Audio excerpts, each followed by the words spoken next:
आदरणीय पालक, आपल्या पाल्याचा ऑनलाईन ऍडमिशन फॉर्म तर भरला, पण फॉर्म रिसबमिट करण्यासाठीचा SMS आलाय का? मग घाबरू नका. या व्हिडिओ मधून जाणून घ्या काय आहे पुढची प्रोसेस.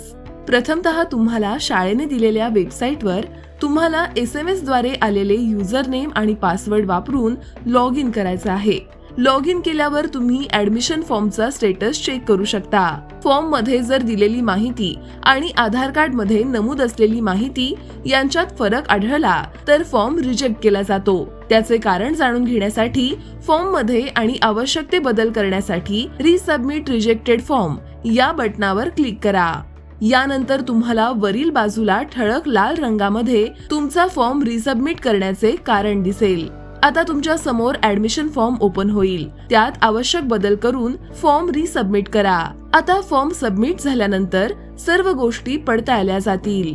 पडताळणी झाल्यानंतर आपल्या फॉर्मचा स्टेटस व्हेरीफाईड असा दाखवला जाईल.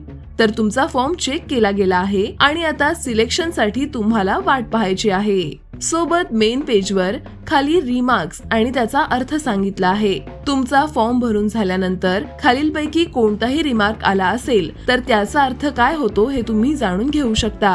आपल्या मुलाचे सिलेक्शन झाले असेल तर आपण रजिस्टर केलेल्या मोबाईल नंबरवर तसा SMS येतो. यानंतर स्टेटस सिलेक्टेड दाखवणाऱ्या ऍडमिशन फॉर्मची प्रिंट आणि ऍडमिशन फॉर्म मध्ये नमूद केलेल्या कागदपत्रांची झेरॉक्स कॉपी शाळेमध्ये जाऊन शाळेची फी ऑनलाईन स्वरूपात भरून फॉर्म सोबत सबमिट करावे.